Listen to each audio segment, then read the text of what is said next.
Greetings, everyone. We are live again. Dynasty Mayor Search for a Guru. Thank you so much for joining us. Guys, as you come into the chat room, please hit that like button again. Please hit that like button. Also, share the content as well.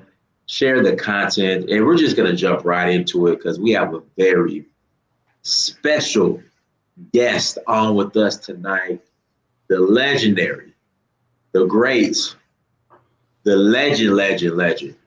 In fact, me and the mother of my child, we went to Fela on Broadway, and it was just Sandra Izsadore, everybody. Sandra Izsadore is on with us today. I'm kind of tongue-tied because, again, I'm happy and excited that you're on, and I've been trying to get connected with you, and it's just let's back up for a second. Because people know John Cashin on this platform. How do you know John Cashin? Actually, John came to one of my shows in Georgia. Tenicio. It's a really interesting story, but I don't know if I don't need to put all of Tenicio's business out of the street about what happened that night. But it was one of those things that's unusual, but I met John Cashin on a very high positive note that had some turns and twists in it, almost like that weekend in Paris with Fela. Okay, I'll put it to you like that. Mm-hmm. Okay, well, so I guess we could talk about that weekend later on in the show. The weekend in Paris. Yeah. Is that something we can share online?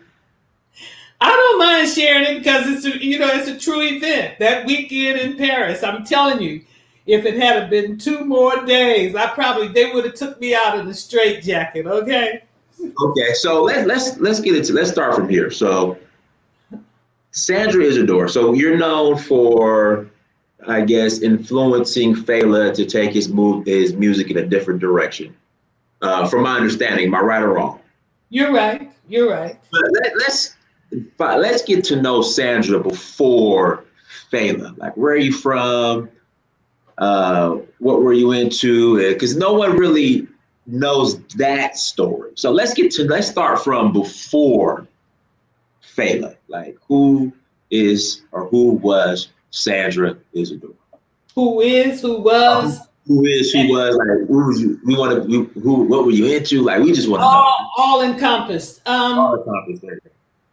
That Sandra is still growing. Okay.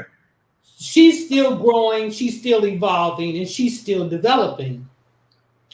But at that point in my life, it was like an awakening because I knew as a young child something was off and something was wrong. But I couldn't quite pinpoint it. But I did, as a small child, I knew that answer was in Africa. Okay. Now, where are you from? Like, where are you from? Are you from Cali originally, or? I'm an original Cali girl. Okay. My ancestry goes back to I think the first census, first black census that was taken in the U.S. My ancestry is there, so I am what you call an ADOS, an African descendant of slaves. Yes. All right, and so you're from Cali. Like, just tell us about growing up, and were you into like the Black Power movement, and were you always into music? Like, we want to know the Sandra before Fela. Well, the Sandra before Fela was always into music or arts. Let's just say arts. My mother wanted a pianist. That's what my mother wanted. I wanted to dance and I wanted to act. So I remember from like maybe the age of 12. I can't remember the man's name. They used to come to the house, and we rehearsed on my mother's old upright piano, and of course it was out of tune. But we rehearsed, and we had our first little singing group. I don't remember the name of the group, and I don't remember why he made me the lead singer. It may have been because it was my mom's house and my mom had the piano. That may have been the reason. But anyway, that I would say it started, and the highlight of that was the day that I went to RPM Recording Studio and Ray Charles was there. Ooh. And I remember I recorded that song. Ooh, I think they did it on acetate back then. And the title of the song is My Tomorrow Is Gone. And that's what I remember about my first really professional experience. Okay, so speed up. You're in California still. How did you run into Fela in Cali? How'd you? Well, that same journey, I'm trying to find out about me, and I know the answer lies in Africa. So through the arts, once again, African dance, and doing with it with some brothers from UCLA that had this cultural thing going with UCLA, I met Juno Lewis. Juno Lewis, a master drummer. Juno insisted that I meet this band from Nigeria because he knew how I loved Africa, and I was identifying. I'm trying to learn. I want to know about me. So, what year was this, Mrs. Izsadore? What year was this? It had to be 1969, the turn of everything. 69 was the year. A lot was happening in 69. It was the dawning of the age of Aquarius. Yeah, Jimi Hendrix had been on the scene. Love, power, it was all about love. And what did they call it? I remember Haight-Ashbury and Woodstock, although I wasn't there, but I know about it because it was during that time period when it was a love power thing. Mm-hmm. So Juno Lewis is the one who introduced me to Fela. Mm-hmm. So you meet Fela, like how was that introduction? Like what was your first impressions of him? What were his first impressions of you? Like when you guys? I can only tell you about me, okay? But all I know is the day that I walked into that garden party, that was garden party. Where's the party at? Like give me details. Okay, the party was at the Ambassador Hotel in the garden. It's in the summer. In LA. In LA, right? In LA still. That's the hotel. That's is that a Korea? That's not a Korea. Is that Koreatown, Mid Wilshire area, or? Well, back then it wasn't Koreatown, and that is Mid Wilshire. Right. There was a hotel there, but now it's a school. Okay. And yes, you're right. The change has come where it is basically owned by the Koreans, all that area there. Right. Okay. Well, that was the hotel. And there was a garden party hosted, like I said, by the NAACP. And, it was nice. So, but I didn't really want to go. But Juno kind of twisted my arm. He wanted me to go so badly that he came to my house, picked me up, and drove me. Although I had a car, but he wanted to make sure that I met Fela. So I would say that was something that was just, it was meant to be. That was a spiritual connection. So you meet Fela, and like the conversations, how were the conversations? Like what did you guys talk about? And what did he tell you about Nigeria? And like what? In the beginning, there wasn't too much of a conversation, just small talk, The first thing out of Fela's mouth was, "Do you have a car?" Okay. And I did just what you did. I started laughing because I was saying, wow, if this is if this is his best, come on, you know?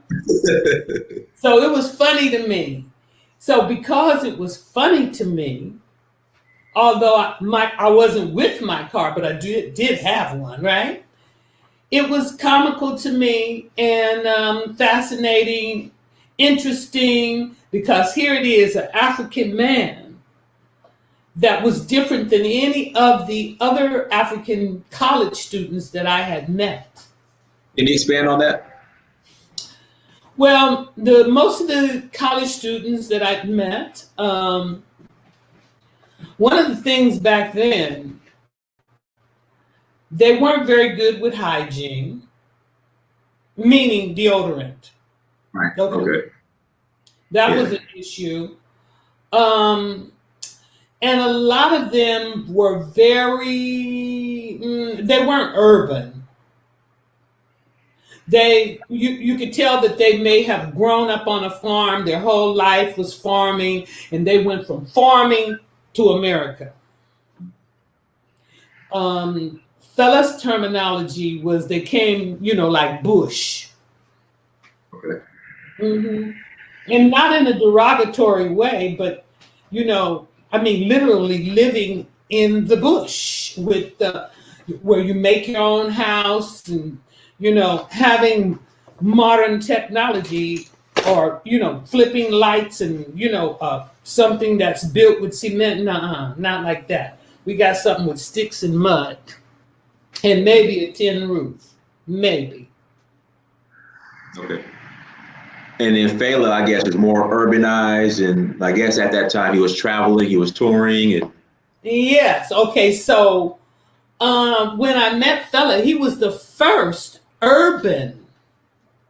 He was the first urban African that I had met. So I'm really fascinated now because according to television, right. that told me the lie that they were all living in bush. Right. There were no modern buildings or nothing modern. This is all they had going. So of course Fela was fascinating to me because now I'm learning, hey, television lied to me.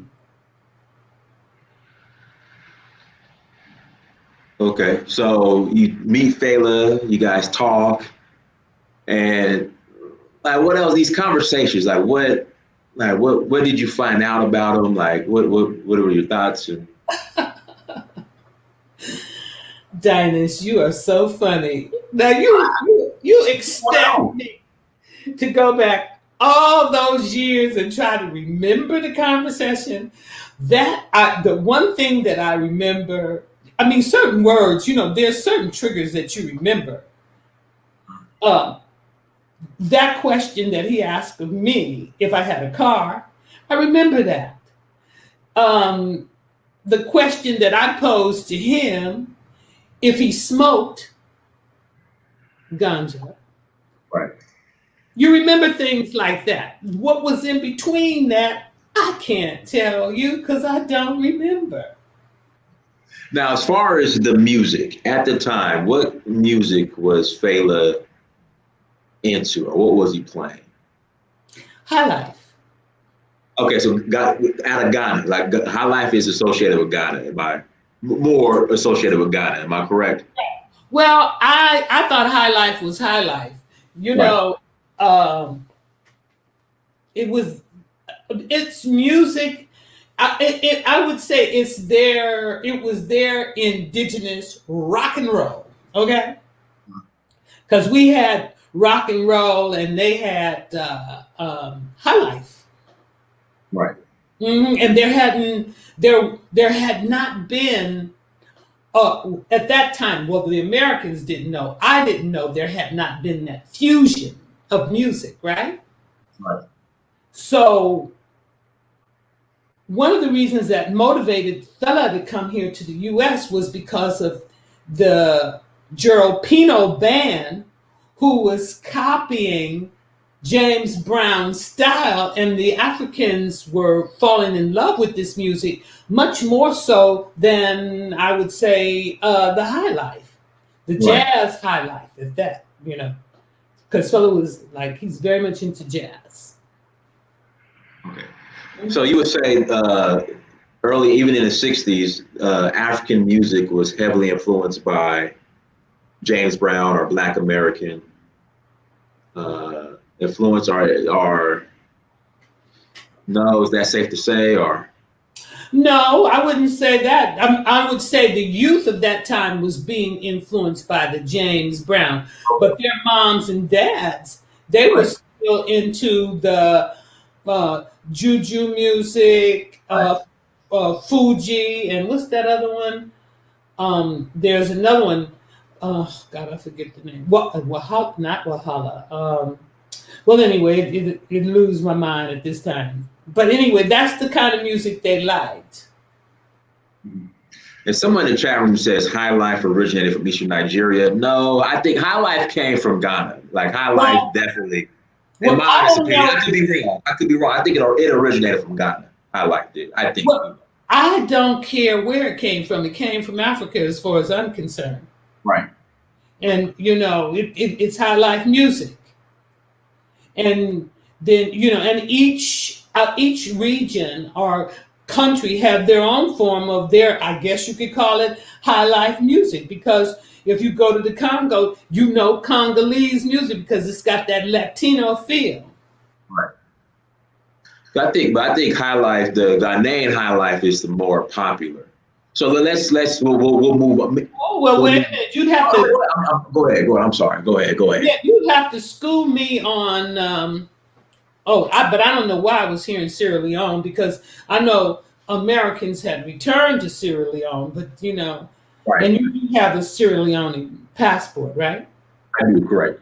Okay, that's because your bloodline is there. DNA. Right. Right. So with the president of Sierra Leone, what he I guess implemented, if you could prove that you have, if that was my DNA somewhere. If you can prove that you have DNA Mm, from one of the tribes in Sierra Leone, mm. you're eligible for citizenship Oh, on one of these sides. So yeah, nice. so my mom's side is Mende from Oh, Sierra okay. Leone. And this is my Mende shirt. Guys, go to Dynasty Amir, I'm sorry, Ile Amir or dynastymir.com, get your Mende shirt. So I went, I had my DNA test done, and my mom's side came back Mende, Sierra Leone, and Wow. got my passport. Yeah, I did mine because I was so sure Nigeria was going to be there. But I'm from the Cameroons, Mafa, my Okay. ancestry on my maternal side. Okay. And this is, you did AfricanAncestry.com? Yes. Okay. Okay. Yeah. So, yes, my mom came back Mende. So, no other countries really offering that. So how did you end up? How did you and Fela end up close, and how did you end up going back and forth to Nigeria? And Um, we connected. Like I said, it was a spiritual connection. It was something that was meant to be. This was ordained in the stars because look at what's happened from it, just from me meeting Fela. I mean, it wasn't something that was planned or anything. When I met him, we had an idea. We agreed upon something. And that thing that we agreed upon, that he was going to use his music to teach that we could help the whole world if we just tell the truth in music. That's what we thought. And government is going to be so happy. Huh. That one right there. Well, it's not what we thought, but that's what we really, really honestly thought. And I would go as far as to say we were so pure in thought about changing the world to a positive place, that we thought if we taught truth that this would happen. So, how? So, Fela, when you met him in America, he was more of a high life artist. What caused the shift to, I guess, what we call Afrobeats? Like, can you break down, if you're able to, the origins of Afrobeats? Like, can you package that for us, Miss Isadore? The origins of it? Right. Just the origins of it, and I guess the shift from. Correct me if I'm wrong. Is Fela? Would you consider Fela the father of Afrobeats, or am I wrong? That's his genre. He created that. Right. So as far as as far as the shift from high life to Afrobeats, what caused that shift? It was right here in America. It was here in America that shift occurred. Okay. And even to be able to bring attention to Africa and try, to wake up the African mind, we figured, let us advocate and speak for Africa. So when Fela told me, when I asked him about his songs, I talk about it in my book, Shout out your book. People need to go, and I need to buy a copy. Everybody, shout out your book, and where can you buy a copy of your book? The only place you can get this book is through me at sandraizsadore.com. Okay, I'm gonna put that in the chat. Everyone, I'm going to buy a book today or tonight. I will go buy a book, and I will put that in the chat, guys. Make sure you go get your copy of Fela and Me. But okay, Afrobeat. So what influenced the change of Fela's shift from high life to Afrobeat? Well, it was like grabbing the attention of the audience, and then at the same time being able to teach. And that was also a slow progress with Fela. As you know, he started here, especially when he met Duke Lumumba here in Los Angeles, a trumpet player from Ghana, okay, who played high life, okay? So it was Duke Lumumba along with, oh my goodness, I'm trying to think of this producer's name. He was very prominent in the 60s. And he used to be the musical director on the Joey Bishop show. Can't think of his name right now. But anyway, they took Fela into the studio, and when they went in and recorded for the first time by Africa. Mm-hmm. And, this is when he's starting to think. And when the turnaround occurs here in Los Angeles. Okay. So you were there when the shift happened. Now, how did you and Fela end up so close, and how did you end up going to Nigeria? Because I'm a part of that shift. Okay. I don't know. I guess you can say I would like to think of myself as the angel, or the angel that came to me. Or let me say that spiritual being that came to me, through me, to reach Fela. Mm-hmm. I would say that's what happened. Now, how long was Fela in America before you guys went back to Nigeria? Oh, so I met him in August. Mm-hmm. And it was like late. What year? 1969? 1969, right? Mm-hmm. Okay. And it was like we had a good 7 or 9 months together. Solid months. Yeah, solid. Okay. Mm-hmm. All right. And then after that, you went to Nigeria? Yeah, he sent for me to come to Nigeria. And to me, that was woo! Because, that was like one of the greatest gifts he could give me, as far as I'm concerned, bringing me home to the motherland, the first of my ancestral line, since my ancestors was raped from the continent. Mm-hmm. So what year did you go to Nigeria? Was it 1969 or 1970? 1970, I guess. No, it was 69. It was the fall of 69 because I remember that was the year that Jimi Hendrix, they found him dead. But I knew if I got to London and I was headed to London, England, that I would definitely meet Jimi Hendrix, Right. But Jimmy died. They found him. He OD'd in Hollywood, though, right? No. That was in Europe, in London. Oh, okay. Go ahead. I'm sorry. Go ahead. Mm-hmm.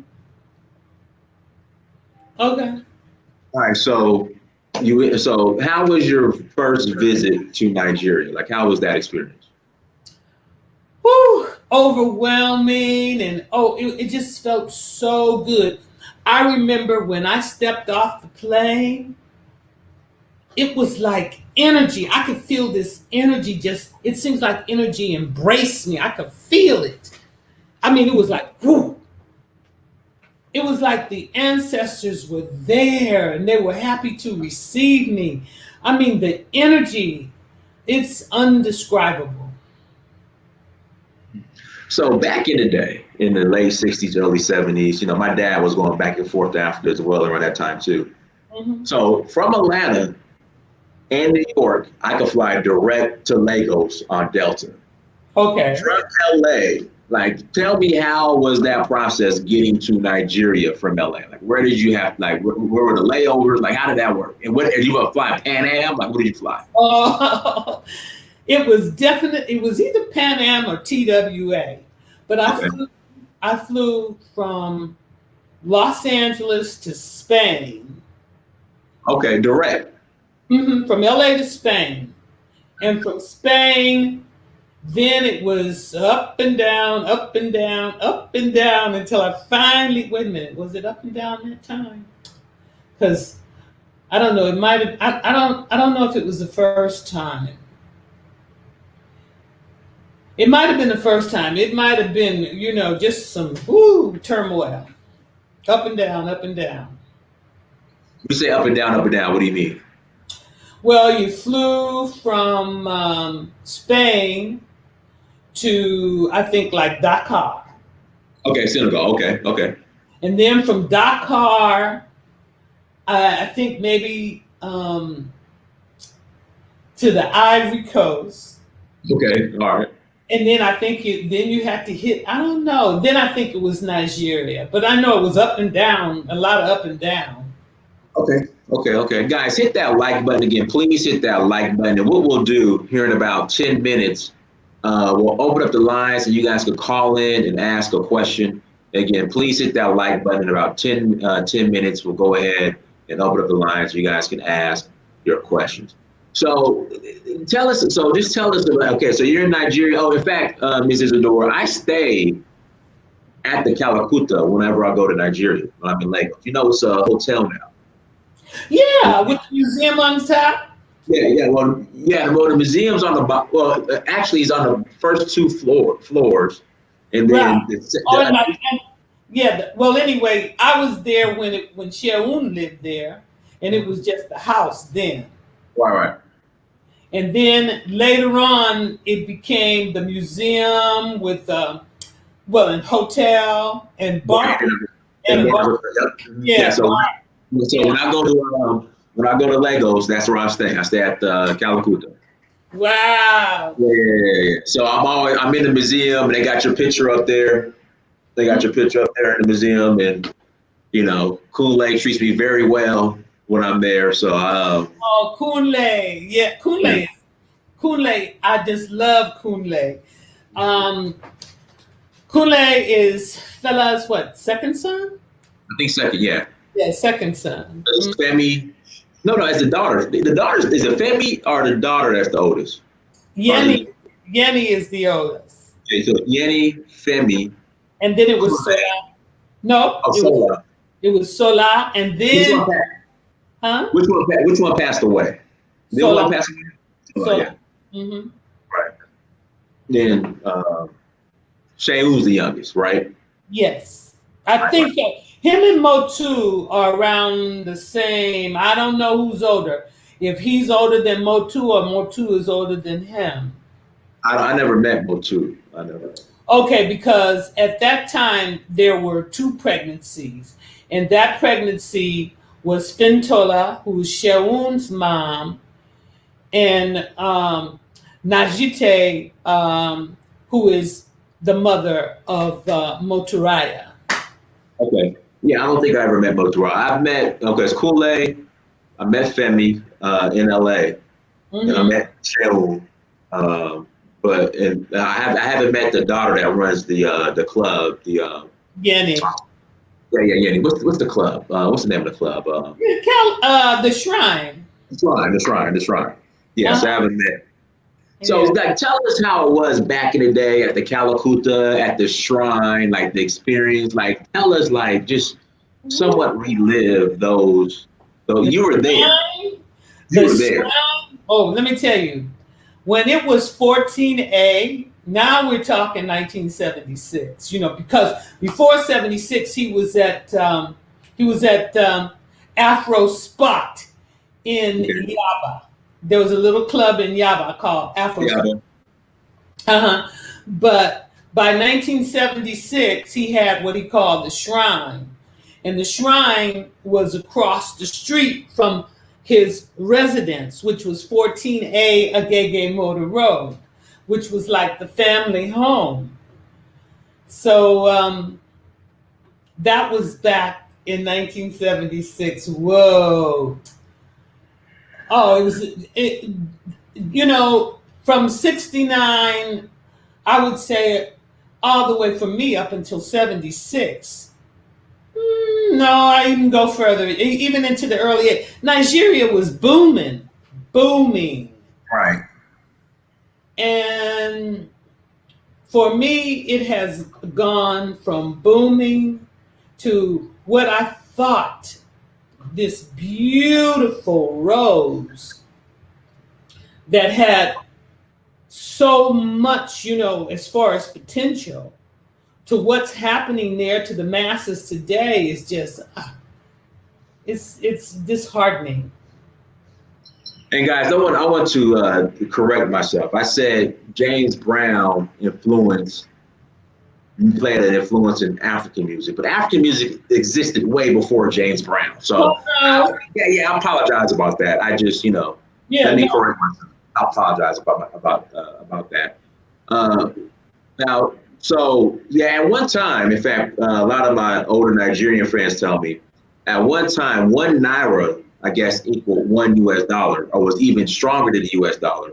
But now it's like 380 naira equals $1.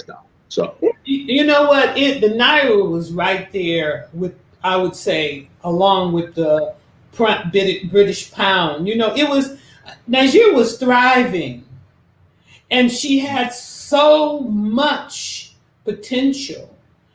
And I remember a press interview I gave. I said, and in that interview, I remember telling them, do not be in a field of diamonds and not take the time to pick up a few. Well, maybe somebody heard me and they heard it the wrong way, because the way greed and government, they go hand in hand in Nigeria.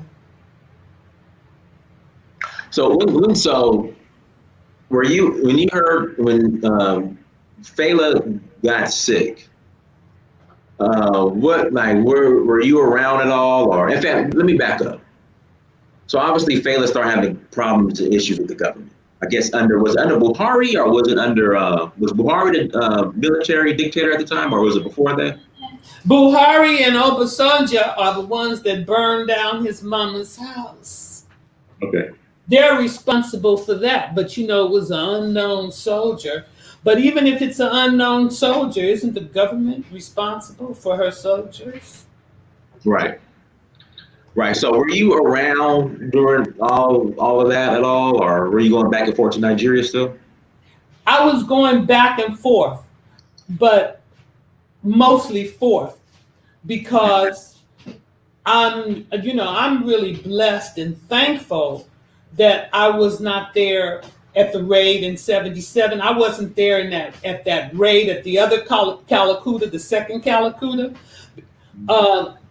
that which I call Jeke's house.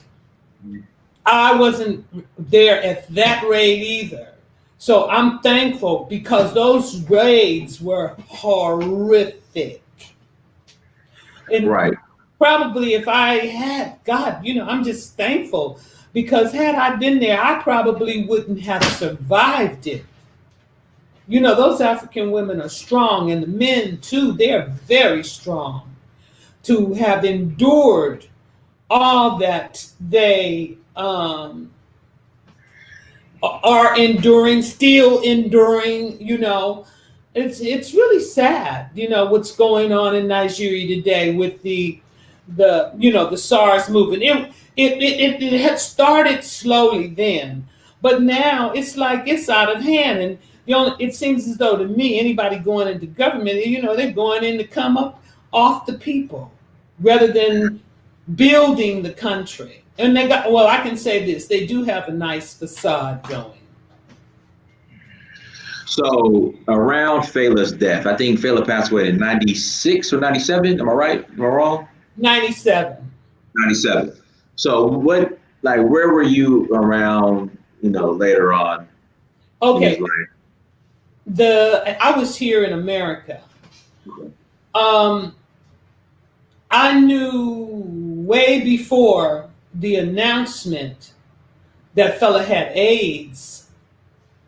I knew that Fela would, or I suspected that he had the virus. And, all you have to do is read and research, and you'll have some knowledge. You won't know everything, but you'll have some knowledge. And back then, I was into one moment. I have to stop here. Byron! Guys, hit that like button again. Please hit that like button. As you come to the chat room, hit the like button, everyone. Please hit the like button. One in the middle. You're going to come and fix the one in the middle. You're going to fix something and heat the lighting, okay? Yeah, from the sun is getting ready to set. And I guess he was trying to adjust the lighting so I'm not so dark. And anyway, I just had to, I couldn't be blinded, okay, by the light. Okay, so anyway, as I was saying, where was I? You were speaking that he had symptoms of AIDS before. Oh, yeah. You already knew he had it before. Yeah, I suspected that he had the virus, and mainly because of his lifestyle, Fela loved.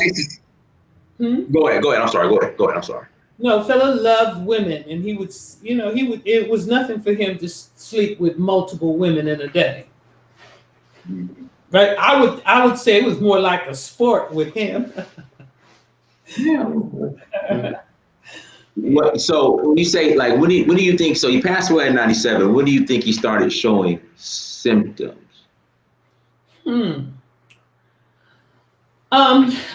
Let me see. I know I saw symptom 89. Oh wow. Yeah. Mm-hmm. Like what kind of like? Oh no, the very first time I saw symptoms of Fela was in 1986. What did you see? Like what? He had I saw him have what I call a petit mal seizure. What's that? Petit mal seizure. Okay, expand on that. Like I never heard. I know what a seizure is, but I know. Okay, that. Something like that. I can show you better than I can tell you. Okay. What did you see? What I just did? I just saw you. Okay. He was just. I saw him. We were having lunch. I had prepared some food. So who knows? I hope it wasn't my rice. Okay. But I had prepared some food, and we were all sitting at the table eating. His lawyer was there. Femi Photo was there. My husband was there. We were all in the kitchen. And fella had this seizure in my presence. Like, was it a bad seizure? Like, did he pass out, or was he just? Did you guys say like, "Fela, are you okay?" Or was it just he came right back? Like, did you see what I just did? I did. I'm sorry. Okay, you did it. So that's exactly what you did. Okay, I'm sorry. Now, how many seconds was that, or how whatever? All right. Okay, got you. It was quick. It was quick, and it was quick, and it made me do this, but I didn't say anything. Now, some of the, and I don't want to call them conspiracy theorists, but some people would, I would say, alternative, I guess, thoughts or whatever, think that he was poisoned in prison, or. Well, let me clarify that. I wouldn't necessarily say he was poisoned in prison, but yes, I can believe that he could. There's a possibility that he was infected. All it takes was from one flesh wound to another flesh wound. Gotcha. But then again, people, they have their own thoughts, but until you can have your thoughts all day until you have some documented evidence, Exactly. But, that's why I said the conspiracy theorists, that's right. Well, that's what I've heard. I've heard that too. And I dismissed it. But he did get sick in prison while he was in prison, but then he may have already been infected before he went into the prison. Based upon, okay, let me go back as far as 81. Go ahead. 81, 82, in Paris. I remember him, and like I said, fella slept with multiple women. And I remember getting that phone call from fella asking me to come to Europe because he felt like they were trying to kill him. So I'm like, he wanted me to come for whatever reason. So he sent for me to come to Paris. So I went to Paris. And one thing that I noticed when he was in Paris at that time, or when I was there, it just seems like he was a little off. And that's what I'm talking about, that weekend in Paris. That was one crazy weekend. And I remember seeing this woman in bed with him, and the woman that I saw, it was just bad energy. It's some real bad energy. And fella greeted me, and then I went to my hotel room, and then he later on summons me to come back to his room so that he could talk to me. And fella did a lot of speaking, and then he was speaking Egyptology because he had been studying Egyptology. Yeah. And, I was jet lagged, I was tired. I mean, it was just so much information that he was giving me to process. That's what I can tell you about that weekend in Paris. I mean, that was the craziest weekend in a brand new hotel. And I think Femi has a problem trying to even book a hotel in France today because of the incident. That was one crazy weekend. It was wild. That's all I can tell you. All right. So, during this time, what people, a lot of people know, but some don't know, you were also creating music as well. Oh, yeah.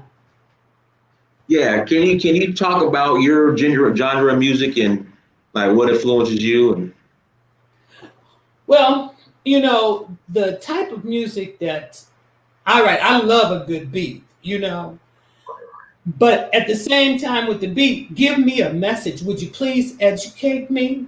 Right.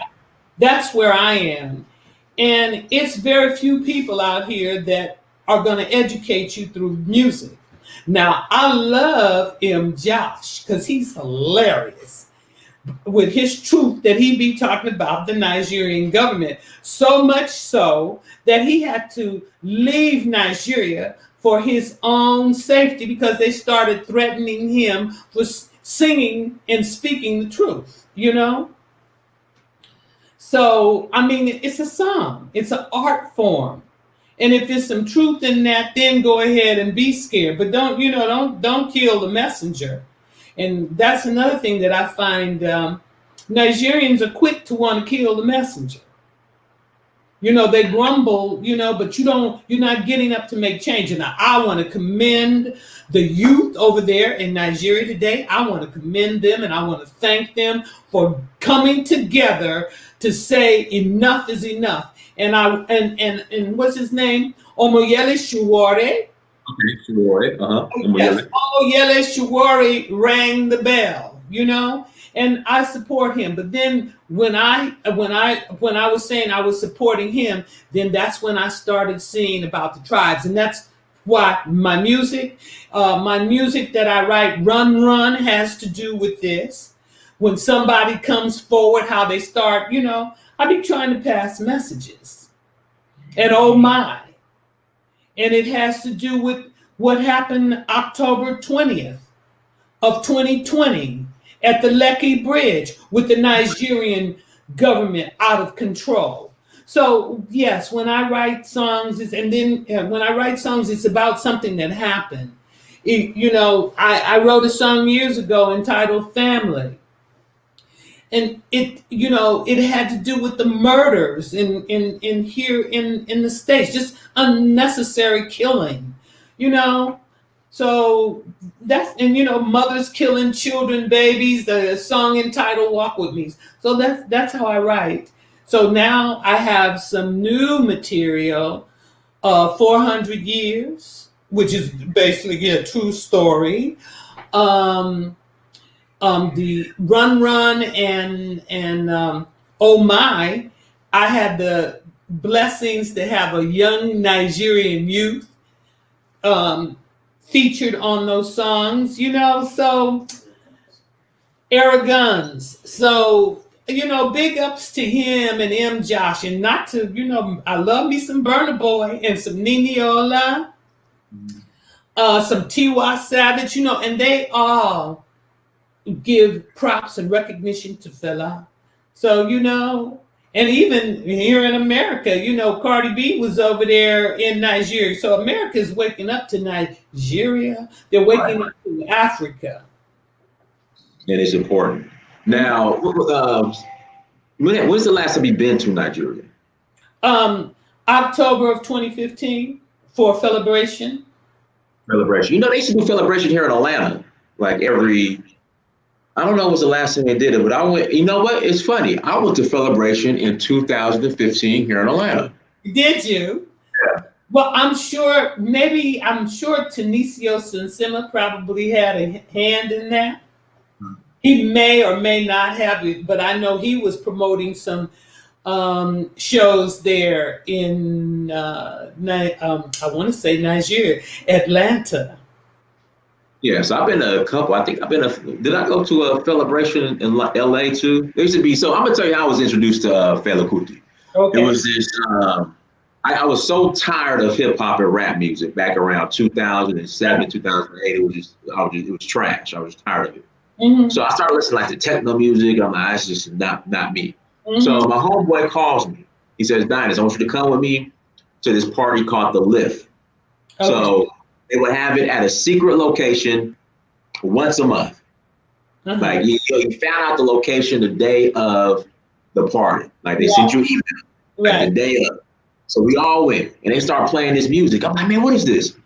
And my homeboy said, this is Fela. Mm-hmm. And ever since then, I fell in love. I saw the play. I started buying all the CDs and downloading the music. I fell in love with it. But what disappointed me the most, Miss Izsadore, I'm gonna tell you what disappointed me. What? It wasn't Nigerians who introduced me to Fela Kuti. It wasn't Nigerians who, I would say, controlled the market or whatever you want to call it on, you know, Afrobeat or whatever you want to call it when I was in LA. It was this white guy named Jeremy Soleil, white guy. I know Jeremy, and you know what? I knew you were gonna say it was a It white. was Jeremy, the white guy, Jeremy Soleil. Well, He that's. controlled it.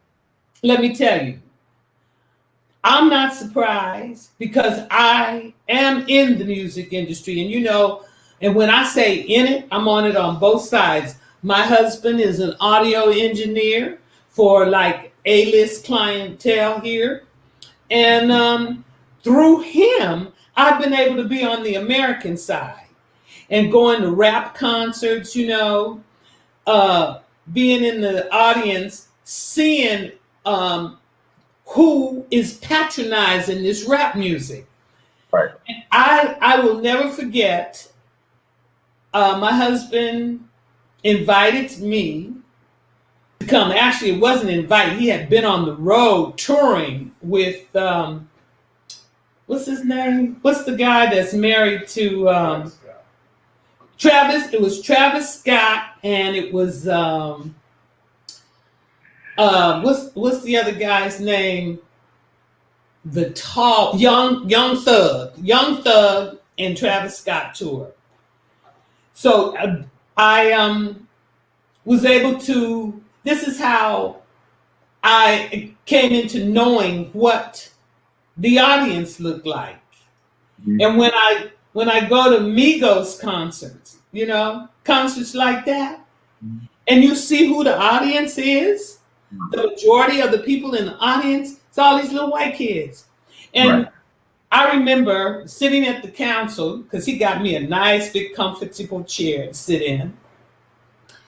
And I'm sitting there and I'm looking at the stage and I hear this music. Oh. And it's, I love the rhythms.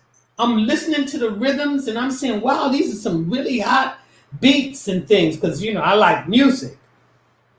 I couldn't understand a word he was saying, but I do know they were using, and I'm going to say it, they was using that. Can I say it out loud? Say, go ahead. They was talking about nigga this, nigga that, and they was throwing up signs. I mean, these were little white kids. White kids were doing that.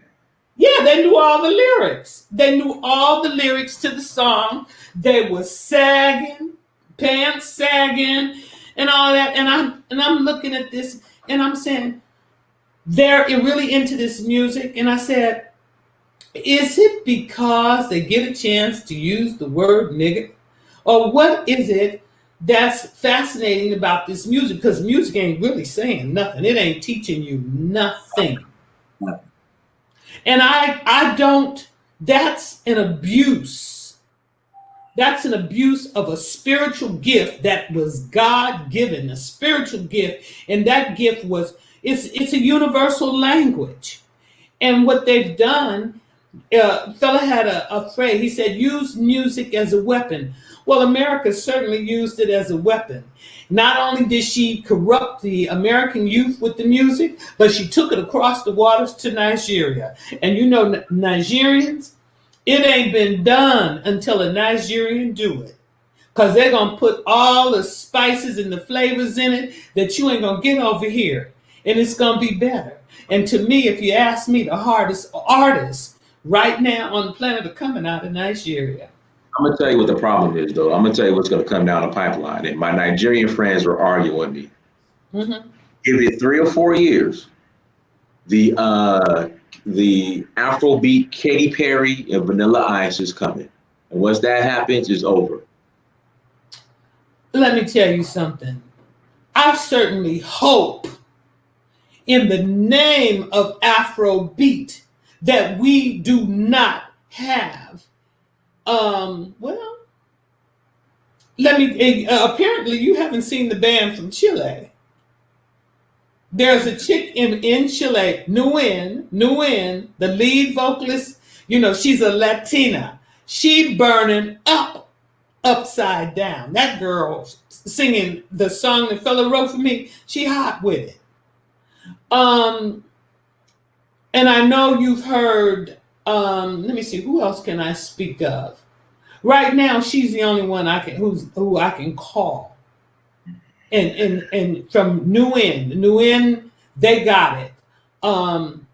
Here in America, Well, of course, if she's Nigerian, Womi is good, but if Katy Perry did it, I wouldn't be mad.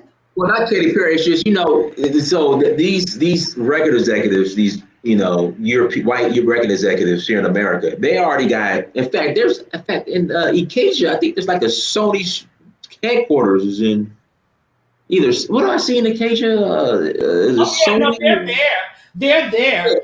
But to tell you the truth, to what you're trying to say, like a Madonna singing some Afro beat. Yeah. All I can say is she better have a badass producer coming out of Africa. Okay. She better have a bad producer. They'll put the money behind them, no problem. That's what they want. They'll put the money behind them, no problem. Well, you know what? They're already doing it, Dinas. They're already over there. But so far, what I've heard Beyonce do was lightweight. What I heard Kelly Rollins do, I mean, they use fellas' music, but they don't know how to marry with the music. It's not the same. It's not the same. They can't get that marriage going on. You got to have a right hookup with that Afrobeat rhythm, And I was privileged to be able to do another Afrobeat song with Oramian. I did Born Again. I say Born Again, but his original title is Go Die, And it took a Nigerian to give me the phrasing so I could do my African my interpretation of it. And then even sometimes when I'm singing and I'm trying to sing in Yoruba or say something in Yoruba, I see my African, Nigerian, Yoruba friends, they be kind of smiling, but at least I try. Okay? Yeah, it's kind of like when I think it was D'Angelo and Angie Stone tried to redo Why I Got No Enemy. It wasn't.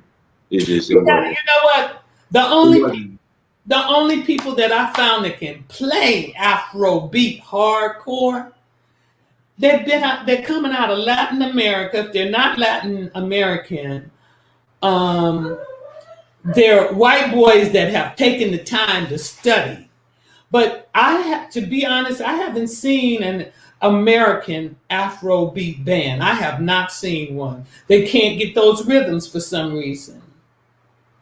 Right. Guys, if you want to call in and ask a question, and then if you want to call in and ask a question, Uhuru at searchforuhuru.com. Guys, send me an email. Again, if you want to call in, ask a question, email is in the chat room. We will take a couple callers before we close out. Uhuru at searchforuhuru.com. Send me an email, and I will send you the link. Now, Ms. Izsadore, you have a new project coming out February 4th. Can you tell us about your project? Oh, I have a new single that's entitled Sometimes. Okay, so I have a friend, my little brother, I call him, in China. He lives in China. I wanted him to do a silhouette dance in the background for me. But he didn't like my lyrics because my lyrics, once again, were somewhat political, and he feels as though I should write a love song. And I'm like, I just don't, I don't do love songs. Okay. So I took my militant song and I turned it into a love song. However, the love song, the lover is jilted. So it's not like what I don't know. I can't say. But anyway, yes, it's a jilted lover song. So we can find it on Amazon. So February 4th. So when I get off the line, I'm going to order my book, and I'm going to go. And February 4th, I'm going to go support the song. And I want everybody in the chat room and whoever watches this, you need to do the same. Again, you need to do the same. So guys, we're going to take a couple callers. Again, send me an email, Uhuru at searchforuhuru.com, Uhuru at searchforuhuru.com. And Someone was saying in the chat room. Now, there's a difference between Afrobeats and Afrobeats. Am I right? Am I wrong? Someone explain in the chat room, call in, break it down. I didn't know that. I did not know that. So guys, again, if you want to call in and ask a question, email is in the chat room. Sandra, let me ask you this. What are your thoughts in regards to this? Is a little bit off topic. We were somewhat discussing this the other day. What are your thoughts in regards to the direction that America is going in? And really, let's Black America. And should Black America be focusing on reconnecting back down? What are your thoughts? Black America is way overdue in connecting back to Africa. We can be of great benefit to our brothers and sisters. But the thing that I found when I was in Africa, there's too much separatism. It's too much separatism. Then the separatism that I'm talking about is that tribal stuff, you know? We can't. In fact, it's going on in the chat room right now. Ghanaians versus Nigerians. We got to stop with this tribalism. Stop with the tribalism. And I'm going to say this right now. I'm going to give credit in regards to High Life to Ghana, because Ebo Taylor, Ghanaian, is one of the greatest High Life artists of all time, Ebo Taylor. So let's stop it. But go ahead, Mrs. Izsadore, go ahead. Okay, I'm not going to argue with you about on the High Life issue, because frankly, I don't care who invented it. It doesn't matter. It's a good music, you know? So it doesn't matter to me. I know Fella wasn't the father of, High Life. He's not the father of that, because there's Rex Lawson. Where Rex Lawson is from, I don't know. And I know there was plenty of Ghanaian authors that Fella talked about. So therefore, I can't argue that issue with anyone. Somebody else will have to research and tell me. I can't speak on that. Now, Mrs. Though, when you were going back and forth to Nigeria, did you know what's his name, the DJ that in Nigeria came from America, Black American guy, went to Nigeria? Huh? You talking about Rich Medina? No. What's his name? Help me out, you guys. DJ. I'm gonna look up his name. I'm sure you knew him. He passed away of COVID back in April. He had COVID in April, and he's a DJ? He's a DJ, Black American. Dan Foster. Oh, no. I don't know Dan Foster. You know Dan Foster? Okay. If I may have passed, we may have met in passing, but I don't know Dan Foster. I can't say I do. Okay. Yeah. You know Dan Foster. Okay. Mm-hmm. Guys, hit that like button. Also, too, one of Fela's, he was in Fela's band. He passed away recently, a couple years ago. Help me out. Tony Allen. Tony Allen, yeah. What was your relationship like Tony? What was the relationship between Tony Allen and Fela? And now is Tony from Nigeria? Or is he American? No, Tony Allen is Nigerian. Well, actually, I think there's a mixture there between Ghanaian and Nigerian. But okay. I met Tony Allen here in America. It was a fella who introduced me. It was either Fela or Dele who introduced me to Tony. Okay. Now, how was Tony's and Fela's relationship? Beautiful. Because, I would say Tony was the backbone of the Afrobeat that Fela created. Wow. So now Tony was in Fela's band, correct? Yeah, he's the beat, he's the rhythm, the heartbeat. He was all of that. Okay. Okay. Now, currently, right now, Femi travels with the Egypt 80. Is that Fela's original band? No, Egypt 80 is with Sheun. Okay, that's right. Sheun travels with Egypt 80, and that was the band that was formed. Egypt 80 formed after the disbursement of Africa 70. It was Nigeria 70, Africa 70, and then Egypt 80. Now, as far now, Fela was known as a hard worker. Like, how often would he rehearse? How long would he like just? Oh, music was in Fela's head 24/7. Everything was rhythmic and rhythms all. Because I remember us being in the car one day and the windshield wipers were going back and forth, and they were making a rhythm, and Fela started just in creating from the sound of the windshield wipers. So and I remember going to a Nishiram Shoshu the first time I've ever gone to one of their ceremonies, and they were chanting. And when they started chanting, but the rhythms was just so nice, and Fela just started rocking with it. Hi. All right, Stephen, go ahead and ask your question, sir. Hey, how y'all doing? We're good. Peace, everybody. Mrs. Izsadore. Question. How do you feel about the music that is coming out of Jamaica that has messages, and do you think that they'll be able to mesh well with Afrobeats? Oh, let me tell you. Yes. Yes. Okay. I after my first experience with Afrobeat, then I was blessed enough to get the reggae rhythms going.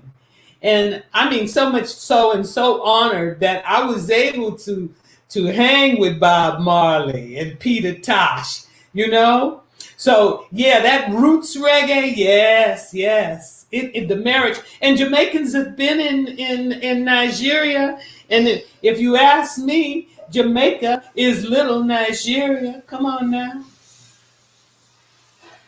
Yeah, definitely for me, I had a similar experience as Dynas. I got to a point to where I got tired of American rap music. So I started to trace my way back. My first stop was Jamaica with music, and then I found my way back to Nigeria with Afrobeats. So, yeah. How long were you in Nigeria? So I've never been to Nigeria. I'm talking about find my way back with music. Oh, yeah, you can tour the world with music. I'm telling you, it's some good music coming out of Africa.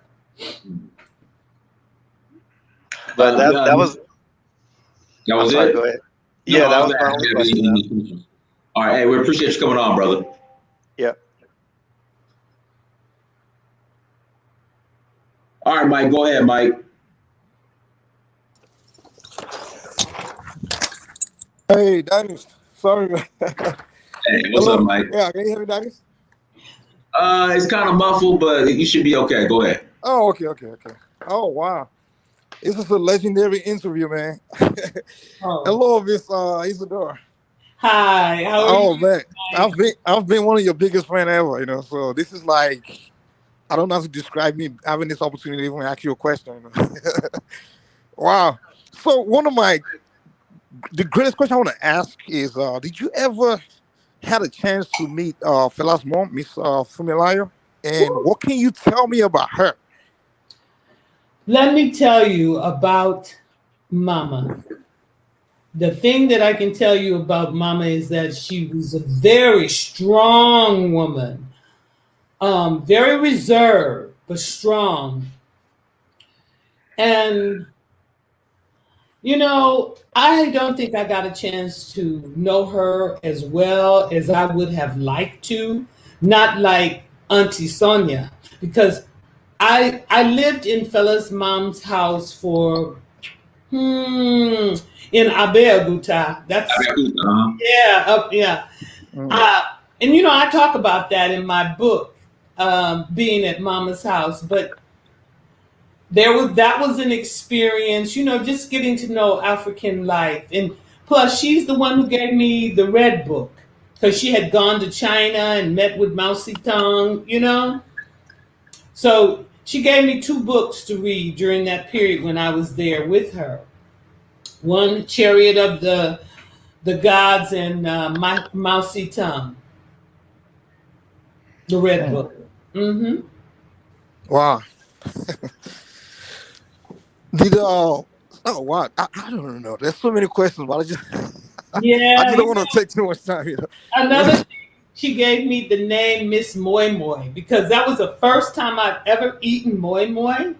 Oh yeah. It was at the family home, and oh my goodness, I love me some moi moi. And you know, here in America today, we can get moi moi, but we don't. They don't have that leaf that they have in Africa. You know, the leaf that's Oh yes, yes. It tastes different when they make it with that leaf. I know. Yeah. yes, yes, yes. You know, so um, but it's some good African food around in LA. You know, I try to do my own, and I did one cook show um, where the African woman taught me how to prepare egusi, one of my favorite food. African food is some of the best food in the world, and I enjoy it. And you can tell I'm a foodie. I enjoy eating. But yes, I had a beautiful experience at Mama's house, and an educational one as well. You gotta go. Another You quick gotta go. You question. gotta go. Before I You forget, gotta go. another quick question, Dan. Sorry, just one last Oh, question. I was, this go go ahead, Mike. ahead. Go ahead. No, Mrs. Dora, you gotta go to Nkeshi's in Inglewood. I got a what? It's called Nkeshi's. I think it's called the Nigerian restaurant Inglewood. Nkeshi's. In Inglewood? Yeah. Where about in Inglewood? I'll look it up for you, but it's called Nkeshi's. And there's another spot I used to go to when I was staying in Sherman Oaks. They got a Nigerian restaurant in Sherman Oaks as well. But Nkeshi's is in Inglewood, I believe. No, I don't know that one. I know Victoria's. Oh my goodness, everybody know Victoria. Where's Victoria's at? Well, it used to be on Manchester, right across. Well, it's going. She's refurbishing and rebuilding, but it's on Manchester, right down the street from Roscoe's Chicken and Waffle, the one Really? where Obama went. You know, right Yeah, off. that's South Central, right? That's like South Central. That's on the other side of the 110, right? Way away from the. It's right there by the 405 freeway. Okay. But after the civil disturbance, South Central went all the way to Beverly Hills. Oh God. Yeah, Nkeshi's. Nkeshi's is in Inglewood, yeah. Well, Victoria's is also classified as Inglewood. Okay. Oh, I know which one you're talking about. You're talking about on the east end of on Manchester Boulevard, and it's east in the eastern side of Inglewood, right there where Inglewood first picks up. I went there. I'll never go back. All right. Okay, sorry. All right. Okay. All right. All right. Go ahead, Mike. Go ahead, Mike. Okay. Another question I want to ask. How was Fela's relationship with his mom and his brothers? How can you describe? Like, we know Fela, we know him, but his two brothers were more like not so out there.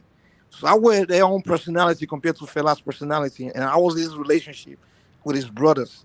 And how would I do? Yeah, go ahead. He had a very good relationship with his brothers and his mom. His mom was very close to Fela. The brothers were close to Fela. I mean, they stuck together, you know? And when it came to me being in Africa, because, you know, I was an illegal alien in Nigeria. You talk about illegal aliens.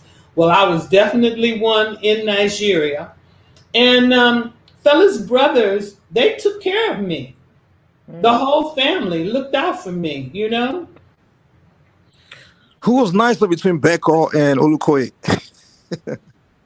Actually, they're both, I can't put one over the other. It was just a different feeling in each home. And in each home, I was welcome in both homes. So, you know, it's just, and they were both medical doctors, you know? Oh, yeah. So it was just, there's no favorite, you know, it's just love, family love. What advice can you give Nigerians? Because you guys talked about earlier how Nigerians was really booming in the 70s and things were going well in the beginning. But somehow today it's like the people, and it's so funny, this generation is like, we're not even as nationalistic as our that past generation. They were really focused on nation building. But today we're just, most of us just want to leave and go to the diasporas, and we're not so interested in nation building. We're more focused on succession and things like that. What advice can you give Nigerians? You being someone that witnessed that time, the great era of Nigeria. What kind of advice can you give the youth, the young, this generation of Nigerians? Well, you know what? Not to be caught up with greed, to not make the mistakes of their parents. Not, you know what? What really burns me up about Nigerians, they have some of the most beautiful crafts people. They can create. I mean, when Nigerians create, they're really good. And whatever they do, they're really good at it.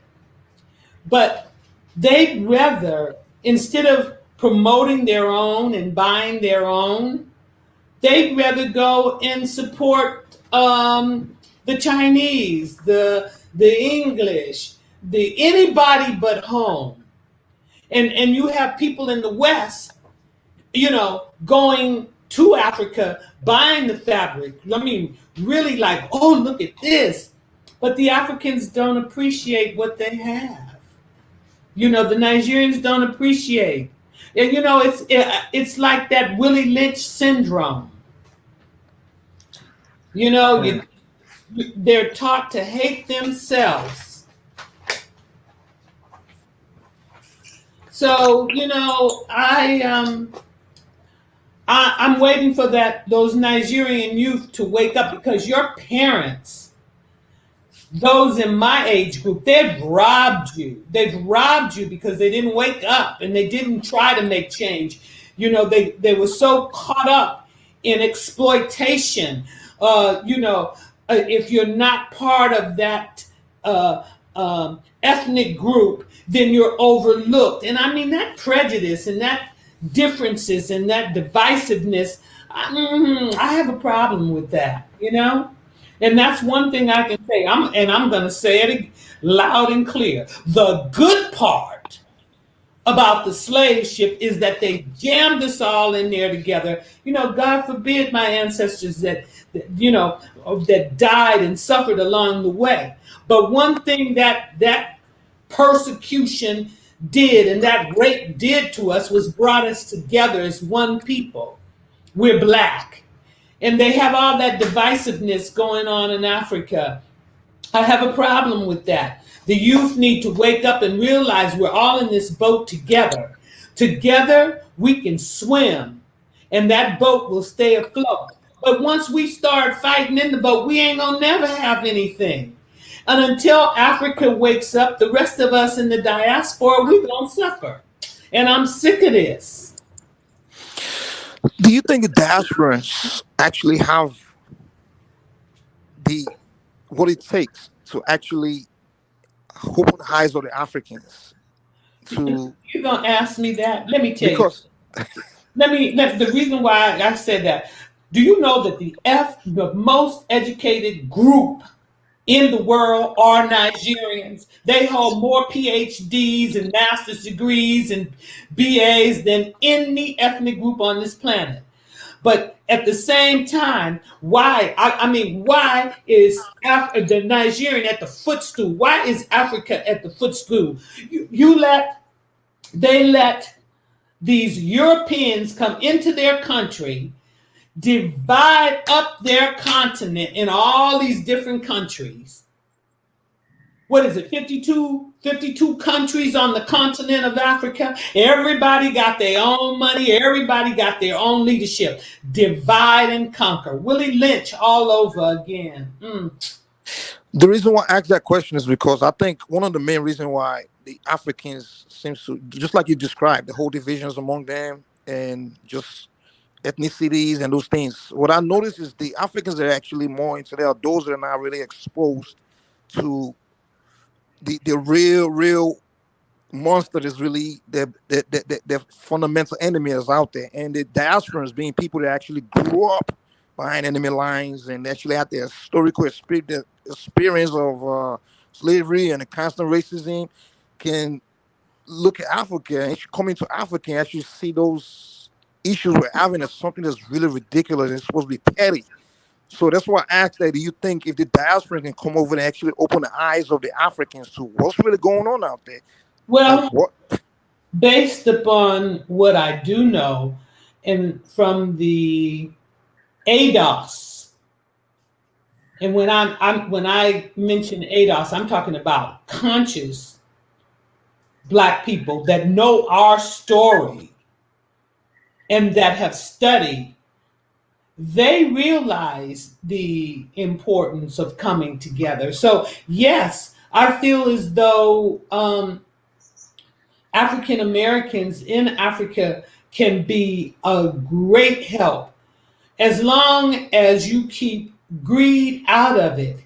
And I find that greed is in the highest places, and they usually are the greed is in the political arena. Everybody's got their hands out, they're patting each other's back. You do this deal for me, and I can do that one from you for you. That's what's really going on. But Africa, they can't afford this. Why can't my African countries, why can't they be like China? Like China picked herself up. China almost have a zero rate, or not almost, they're almost there to zero rate poverty. It's not a perfect nation, but I saw things in China that blew me away. But yet and still, what I've seen is Africans doing deals with China that's detrimental to themselves. Well, no, it's good for the one, but it causes the masses to suffer. So it's a case of good for the one and not good for the many. It should be good for the many and not the one. Do you think the leaders that we have today compared to the ones that we had in the 60s? Like the likes of the Kwame Nkrumahs. Do you think because those ones back in the 60s were exposed to the West? Wait a minute. You got Nkrumah. You had Lumumba, Sheka Toure. Those were leaders. What I can't speak on the rest of Africa, but one thing I can say about Nigeria, Nigeria hasn't had a leader. Since the Civil War, she has not had a leader. She's had a lot of rulers, and she's had a lot of rulers that have come in and thief the country. Okay? So let us just be clear. That's true. That's true. Like those leaders before the Civil War, where I mentioned, like the Kwame Nkrumah type of leaders, the Azikiwe, the Awolowo, the Tafawa Balewa, those guys were more exposed to the diaspora, so their mentality was totally different. But today, the kind of leaders we have today are virtually people that are not even exposed to the. Someone like Buhari has never lived in the diaspora, has never lived outside of Nigeria. Don't even say the word leader. You have had no leadership. All you've had with what's his name, Obasanjo and Buhari are rulers. Now Jonathan tried. He tried. What do you do when you inherit a mess? When you inherit a mess, you can't have nepotism, favoritism, and tribalism and religion. You can't have all those things surrounded in making your selection like that. You should be making the most intellectual, humanitarian person in place to look at the picture for the whole and not the one. Oh boy. It just upsets me because I saw a pearl and I don't know what happened to it. Somebody smashed it along the way. You see things that other countries from the outside come and do in Africa that they dare not do in their own homes. Okay. That's why we need more diasporans to come home, Yeah, but even when they get there, they got to battle. We need more dynamists and we need more people like yourself to come to Nigeria, come to Africa to help us, fight this. I'll tell you, anybody who comes to Nigeria, let me tell you, it's not going to be easy because the problem in Nigeria, oh my goodness, they have a problem that has been brewing over 50 years, and somebody need to put a halt on it. And when that halt goes and that correction comes, it's not going to be easy. It's not going to be easy, but first of all, there should be some form of alliance where they get the farmers together and they get on one accord, They get on one accord and not start fighting amongst themselves over who's going to get what and how much money. Then they need to start trading with other African. Well, anyway, I'm not a politician, but it just really upsets me that every country is looking to Africa for minerals and raw resources, and Africa can't even benefit from her own. Okay, Dinus. Thank you. Okay. Thank you very much. Thank you so much. Dennis, thank you so much, man. Thanks for giving me the chance to talk to such a legend, legendary figure, I really appreciate it, Dennis. And Miss Izsadore, thank you so much for answering my questions. I really appreciate it. Hey guys, I really cherish this moment. No problem. And guys, make sure you go to sandraizsadore.com and grab your books. And February 4th, new single is dropping. Make sure you guys go support and buy the new single. With that being said, we'll close out. Ms. Izsadore, anything else you'd like to share in closing? I just want to thank you, Dinus, for having me here, for being able to communicate with someone who also has a love for Africa and change. Thank you. Thank you so much. Everyone, with that being said, make sure you go to sandraizsadore.com, get your books. I'm ordering mine tonight. Also, February 4th, buy the new single. How can they find the single on Amazon? Did you search your name or? Sandra Izsadore. Sandra Izsadore, buy the new single. We have one more caller. Can you take one more caller, Sandra? Ms. Izsadore, is that okay? One more? Last one? I'll take one more. Okay, last one, I promise. Last one. Okay, last words. Go ahead. Hello? Oh, yeah. Hello. How are you doing? I'm good. How are you? Yeah, I actually just wanted to ask. So this is more of I'll start off with sort of a personal question. Not personal, but more close to you. Just sort of what does it feel like to know that you are kind of etched into history in one way or another? I know that sounds weird to ask, but even when I was researching Fela, within the first few minutes of some Fela interviews, your name comes up 10,000 times, just him stating that when I went to America, this particular woman called Sandra woke me up and did this and did that. What does that feel like personally? Because I know you also have your own legacy, but in one way or another, your name is now etched. What does that feel like? It's very humbling. It's humbling. It's humbling. And then, sometimes it's really disappointing because I haven't seen the kind of change that we had envisioned, that we thought we could make through music. We just thought everyone would hear, but people have a problem hearing. Okay. No, I appreciate that. I've just always wondered that because, again, it's also just as a point to because I was in the chat just reading what people were saying to the High Life and Afrobeat thing. I don't know why you guys are just go and watch Fela interviews so you can stop arguing on random stuff. You don't need to argue. Dinus brought that up with the High Life. I mean, High Life. But they're arguing about it in the chat room. Guys, I'm gonna settle it. High Life Ghana, Afrobeats Nigeria. Done. Okay, and you know what? I don't have a problem with that, but I mean, there's so many big. This High Life, whether Nigeria or Ghana, is almost as bad as that soup that song Fela was writing about. There it is. Okay. Soup. Right. What's soup song? Soup.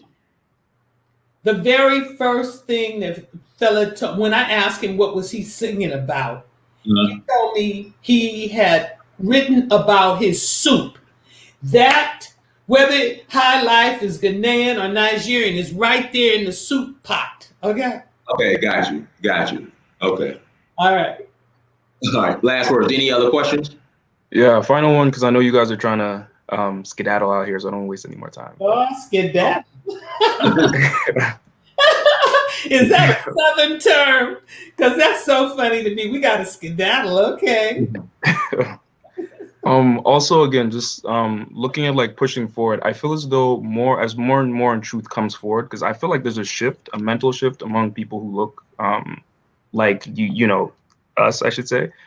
There's a mental shift that's happening that's very explicit. It's not like low key. You can see like it's happening, whether it's slow or fast, irrelevant. It's happening.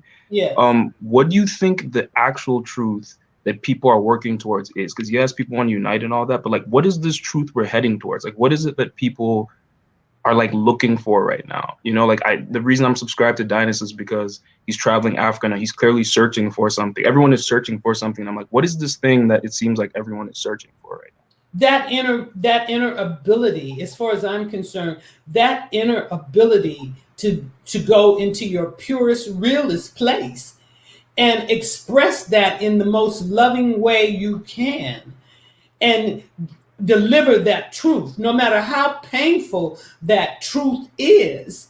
We must be able to accept it, not fight and become angry because of the truth, but process that truth, recognize that truth, file that truth, and make sure you don't make those mistakes again. That makes a lot of sense. It makes a lot of sense. I hope everyone is ready for it, because even the minor truth bombs that people drop, people start, you know, there's fights over the the most minor things. So we'll see. That's it. It's, you know, you're getting caught up on little things that are irrelevant, like a tomato and a tomato. You know, they'll argue over tomato. No. You know, let's just recognize it for what it is. It's that big red thing with the green top that we can slice and eat. Huh? Come on. I agree. All right, thank you. That was it. I'm not trying to take up too much time. So, hey, last words. We appreciate you coming on. Thank you. Okay. So, Miss Izsadore, anything you'd like to share in closing? We'll go ahead and close out. I just want to see a positive world change, you know, and I just want to see people, before you start throwing stones at somebody else and seeing their fault, look at yourself first, because usually that fault is inside of you. Facts. Absolutely. With that being said, everyone, thank you so much for joining. Like, share, and subscribe. Until next time, family, Dynast Amir, Search for Guru. And this is a great show. I just thank you for joining. Peace.